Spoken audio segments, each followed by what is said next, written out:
Hello everyone, welcome to ANR studios. Delhi high court న్యాయమూర్తి యశ్వంత్ వర్మ నివాసంలో జరిగిన అగ్ని ప్రమాదం తర్వాత భారత కరెన్సీ నోట్లు 4 నుండి 5 సగం కాలిన బస్తాలు కనుగొనబడిన ఘటనపై దర్యాప్తు చేయడానికి భారత ప్రధాన న్యాయమూర్తి సంజీవ్ ఖన్నా 3 సభ్యుల ప్యానెల్ ని ఏర్పాటు చేయడంతో అంతర్గత ప్రక్రియ కీలక దశకు చేరుకుంది.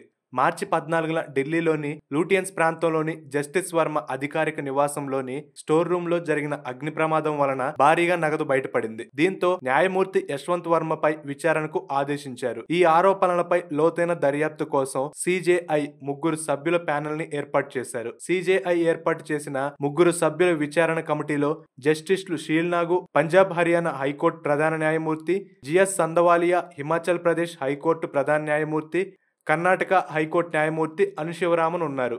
అయితే దర్యాప్తును ముగించడానికి విచారణ కమిటీకి ఎటువంటి సమయాన్ని కేటాయించలేదు.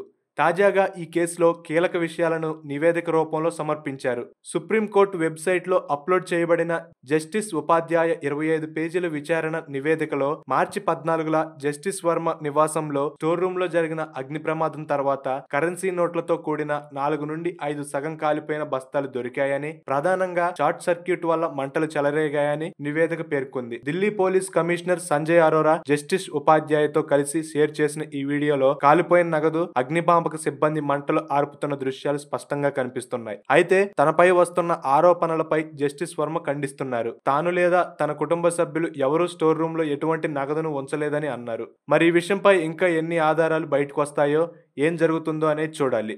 ఈ విషయంపై మీరేమనుకుంటున్నారో కామెంట్ సెక్షన్ లో మెన్షన్ చేయండి. అలాగే ఇటువంటి మరిన్ని వీడియోస్ కోసం వెంటనే ఏఎన్ఆర్ స్టూడియోస్ ని సబ్స్క్రైబ్ చేసుకోండి. Thank you for watching.